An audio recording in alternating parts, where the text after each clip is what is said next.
अच्छा, ये market failure से रिलेटेड आज हम लोग क्वेश्चन अटेम्प्ट करेंगे। टॉपिकल मई जून 2015 वेरिएंट 22 वाला क्वेश्चन है। तो मैंने जैसे आपसे कहा है कि आपने हमेशा पार्ट बी पहले पढ़ना है। Discuss why merit good are under supplied in a free market economy and consider the effectiveness of one policy to deal with this problem. कहता है कि यार सीधी सीधी एक बात बताओ कि हमारे पास किस तरीके से क्या कहते हैं मैरिड गुड हमारे पास क्यों अंडर सप्लाई हो रहे हैं, और ये बताएं कि इस पॉलिसी को डील कैसे किया जाए। और पार्ट ए आपसे कहता है using examples explain the difference between merit good and public good and show why it is possible for profit to be made in the supply of one of these types of good but not the other. कहता है कि यार एक बात बताएं कि married और public good में क्या डिफरेंस है, और ये बताएं कि यार एक गुड में प्रॉफिट बनता है एक में नहीं बनता, ये किस तरह पॉसिबल है। अब आप खुद एक चीज को देखो, पार्ट बी भी मैरिड गुड मांग रहा है और पार्ट ए भी मैरिड गुड मांग रहा है, तो आपको लिमिटेड नॉलेज लिखनी है पार्ट ए में ताकि पार्ट बी में आप उसको ज्यादा एक्सप्लेन कर सकें। यहाँ पे आए, एक ही एमएस आपके सामने लिख रहा हूँ, difference between merit good and public good. तो बेटा पहले तो आपने एक्सप्लेन करना है मैरिड गुड। यहाँ पे आप डायग्राम नहीं बनाओगे, आप डायग्राम रोकेंगे पार्ट बी के लिए, ठीक है। तो आप यहाँ पे बताएंगे कि आप यहाँ पे बताएंगे कि यार हमारे पास किस तरीके से मैरिड गुड के अंदर मामला चल रहे होते हैं। मैरिड गुड जो होता है बेनिफिशियल गुड होता है, इसके अंदर आपके पास social benefit is greater than social cost, यानी कि आपके पास एक्सटर्नल बेनिफिट क्रिएट हो रही होती है। जैसे कि हमारे पास एजुकेशन हो गया, हेल्थ केयर हो गया, लैक ऑफ नॉलेज चलती है जिसकी वजह से मार्केट फेलियर क्रिएट होता है। लिमिटेड नॉलेज लिखनी है। फिर आप आएंगे पब्लिक गुड के ऊपर। पब्लिक गुड की तीनों चीजें बताएंगे कि ये सबसे पहले तो आपके पास नॉन राइवलरस होता है, ठीक है। ये आपके पास नॉन एक्सक्लूडेबल होता है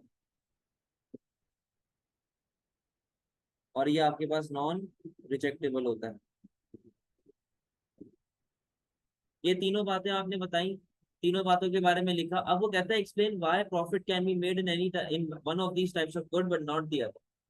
तो आपको ये पता है कि प्रॉफिट जो होता है वो पब्लिक गुड में नहीं बनता, क्योंकि पब्लिक गुड के अंदर एक प्रॉब्लम होती है जिसे हम लोग कहते हैं फ्री राइडर प्रॉब्लम। तो इस फ्री राइडर प्रॉब्लम की वजह से हमारे पास कोई भी ऐसा प्रोड्यूसर नहीं होता जो पब्लिक गुड प्रोवाइड करे। तो हमारे पास no private individual operating to produce public good, ठीक है। No private individual producing public good. हाँ, अगर मैं उसकी बात करूं, मैरिट गुड की बात करूं, मैरिट वाले के अंदर बिल्कुल होते हैं प्राइवेट प्रोड्यूसर्स, जिसकी वजह से आपके पास प्रॉफिट क्रिएट होता है। तो आपको ये चीज आइडेंटिफाई करनी है कि मैरिट गुड में हमारे पास प्राइवेट प्रोड्यूसर होते हैं तो प्रॉफिट होता है, पब्लिक गुड के अंदर फ्री राइडर प्रॉब्लम होती है, जिसकी वजह से कभी भी हमारे पास एक प्राइवेट प्रोड्यूसर पब्लिक गुड को प्रोड्यूस नहीं करता। कोई मसले वाली बात।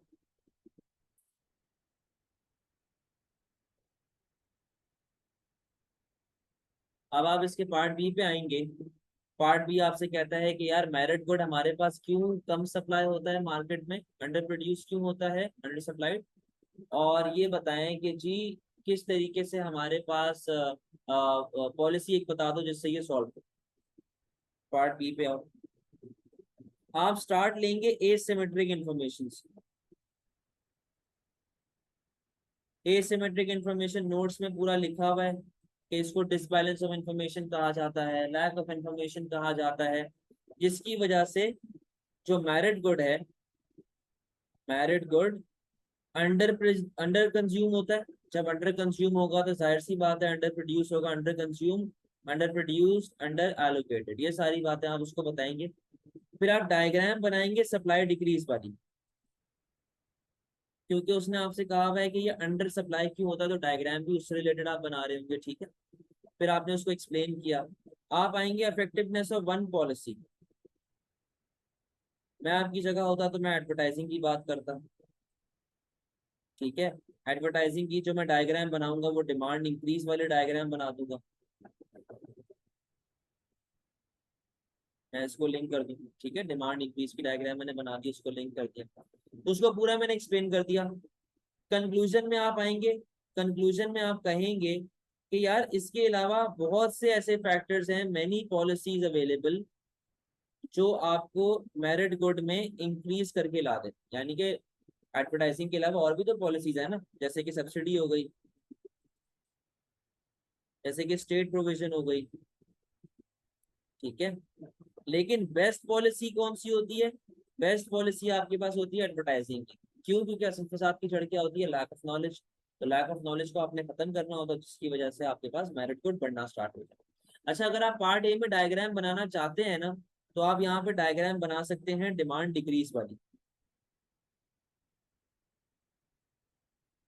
वो इसलिए क्योंकि पार्ट बी में उसने सप्लाई डिक्रीज का पूछा हो, यहाँ पे आप डिमांड डिक्रीज बना दो, तो आप इस तरीके से डायग्राम का गेम कर सकते हो, कोई मसले वाली बात है?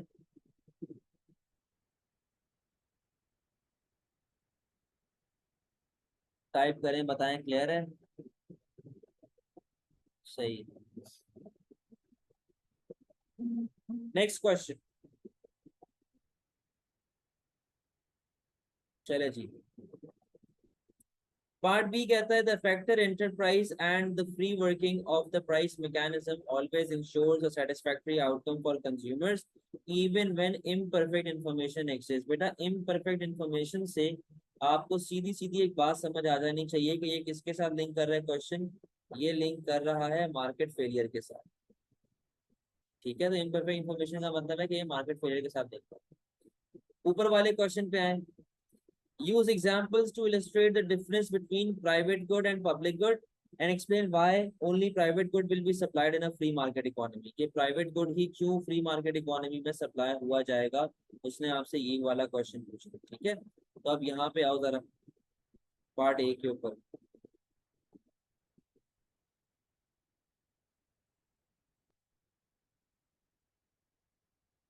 बोलता है example to illustrate between private good and public good, explain private good. आप कोई भी एग्जाम्पल दे सकते हो, क्लोथ्स की बात कर लो, परफ्यूम्स की बात कर लो, आपकी मर्जी है।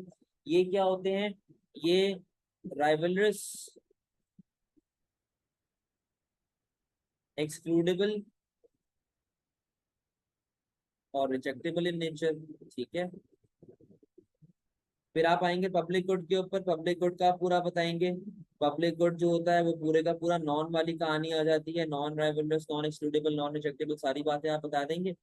फिर उसने बोला कि यार भाई only private good will be supplied in a free market economy, define market economy. कि यहाँ पे गवर्नमेंट नहीं होती, यहाँ पे सिर्फ प्राइवेट इंडिविजुअल्स होते हैं, प्राइवेट इंडिविजुअल्स का हिसाब किताब चल रहा होता है, ये वाली बातें हमारे पास चल रही होती हैं। तो आप उसको बताएंगे कि हमारे पास एक प्रॉब्लम आती है जिसे हम लोग कहते हैं free rider problem. Free rider problem किसके अंदर आती है बेटा? वो आती है आपके पास पब्लिक गुड के अंदर। और पब्लिक गुड कौन प्रोवाइड करता है? पब्लिक गुड प्रोवाइड करता है गवर्नमेंट। जबकि मार्केट इकोनॉमी में गवर्नमेंट तो होती नहीं है, तो लॉजिकल सी बात है, वहां पे पब्लिक गुड तो प्रोड्यूस ही नहीं होंगे ना, वहां पे तो सिर्फ प्राइवेट गुड प्रोड्यूस होंगे। सही है। तो वहां पे सिर्फ प्राइवेट गुड प्रोड्यूस हो रहे होंगे, हमारे पास पब्लिक गुड तो प्रोड्यूस ही नहीं होगा। आपने ये बात उसको बतानी है। तो इस वजह से जब मार्केट इकोनॉमी है, यहाँ पे सिर्फ और सिर्फ प्राइवेट गुड प्रोड्यूस होता है, पब्लिक गुड प्रोड्यूस नहीं होता, ठीक है।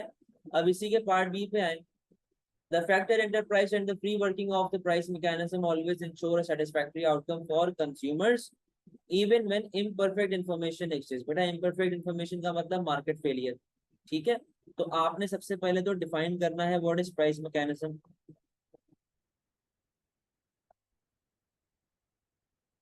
आप बोलेंगे जी prices are determined by the forces of demand and supply where price provides signal to the producer to allocate resources in a profit maximizing manner। आपने यहाँ से स्टार्ट किया, आपने प्राइस मैकेनिज्म की डेफिनेशन लिखी, आपने मार्केट फेलियर के बारे में थोड़ा सा बताया कि वेलफेयर लॉस क्रिएट होता है, लैक ऑफ नॉलेज होती है, और ये और वो और वो। बोलता है कि अगर मैं पूरा काम प्राइवेट प्रोड्यूसर के हाथ में डाल दूं तो क्या मेरे पास सेटिस्फैक्टरी आउटकम आएगा? आप यहाँ पे मेरिट गुड के बारे में लिखेंगे,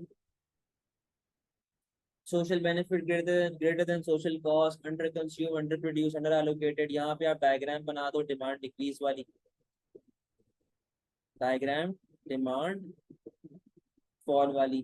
डीमेरिट पे आओ, demerit over consumed, over produced, over allocated, ये सारी कहानी आप बता रहे होंगे उसको। और यहाँ पे आप डायग्राम बना दें जी सप्लाई इंक्रीज वाली, ठीक है। पूरा उसको एक्सप्लेन करो, पूरा लिंक करो, सारी कहानी उसके अंदर आप बता रहे होगे। सही है जी।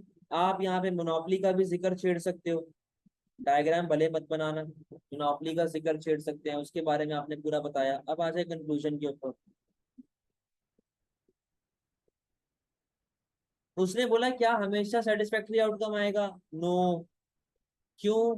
Due to asymmetric information, due to lack of knowledge, हमारे पास कभी भी सेटिस्फैक्टरी आउटकम नहीं आएगा।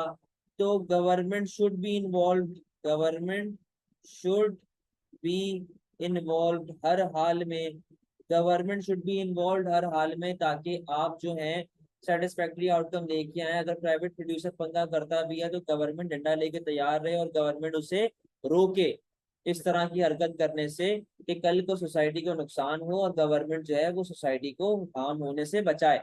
समझ में आती है बात बेटा?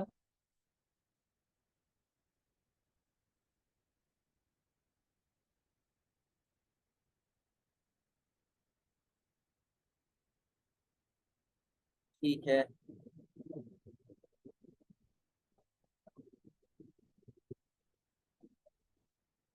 अच्छा, ये अक्टूबर नवंबर 2016 का पेपर है। ये भी डी मैरिट और मार्केट फेलियर से रिलेटेड है, आओ उसको देखते हैं जरा। बेटा ये वाला देखो, पार्ट बी बोलता है discuss how habit forming D merit goods and goods with a lot of substitutes. बेटा अब इन दोनों में दो चीजें आइडेंटिफाई करो। पहले तो उसने बोला habit forming demerit good, यानी कि इसकी डिमांड आपके पास कैसी होगी? Inelastic, habit forming good है ना। And goods with lot of substitute, बेटा इसकी डिमांड आपके पास कैसी होगी? इलास्टिक होगी। Are each likely to respond to price rise, अच्छा वो प्राइस इंक्रीज के पूछ रहा है आपसे इलास्टिक में और इन इलास्टिक में। And consider the extent to which knowledge of their likely response would be useful for government policy makers. यानी कि आसान लफ्जों में वो आपसे कह रहा है भाई usefulness of demerit good in elastic demand and elastic demand के हिसाब से बताएंगे अगर प्राइस बढ़ती है तो गवर्नमेंट पॉलिसी मेकर्स के लिए किस तरह यूजफुल होगा। और पार्ट ए बोलते हैं explain with the help of diagram what happens in the market for a product when price of substitute increases and how economists would measure the relationship between these two products। जब उसने बोला ना कि economist कैसे major करेगा relationship between these two product, बेटा elastic के अंदर कैसा रिलेशनशिप होता है? पॉजिटिव रिलेशनशिप होता है, दो गुड्स में पॉजिटिव, तो ये बात आपको बतानी है। तो यहाँ पे आओ। तो जब सब्स्टिट्यूट गुड है तो आपको स्टार्ट लेना पड़ेगा एक्ससीडी से, define XCD plus formula plus values, ठीक है। आपने यहाँ से स्टार्ट लिया, आप फिर डिफाइन करेंगे सब्स्टिट्यूट को। अच्छा सब्स्टिट्यूट की डायग्राम बनाने की जरूरत नहीं है क्योंकि उसने आपसे ऑलरेडी डायग्राम पूछी भी है। डिफाइन किया सब्स्टिट्यूट को, alternative code which can be used if one is नहीं अवेलेबल, प्लस आपने इसकी बताई वैल्यू। बेटा वैल्यू क्या होती है? पॉजिटिव, ठीक है। इकोनॉमिस्ट इस तरह मेजर करते हैं। अब उसने बोला अगर सब्स्टिट्यूट की आपकी प्राइस बढ़ेगी, अगर कोक की प्राइस बढ़ेगी तो पेप्सी की डिमांड पे क्या इफेक्ट आएगा? आप शिफ्ट इन डिमांड, इसकी डायग्राम बनाएंगे डिमांड बढ़ा के, और आप केस बनाएंगे रैशनिंग वाला। अब कोक और पेप्सी की एग्जांपल तो नहीं दोगे आप गुड एक्स गुड बाय की एग्जांपल दे देना और बोल देना कि भाई रैशनिंग से हमारे पास डिमांड शिफ्ट बढ़ेगी, राइट, बढ़ जाएगी और इस तरीके से हमारे पास केस होगा। ठीक है जी, कोई मसले वाली बात तो नहीं है।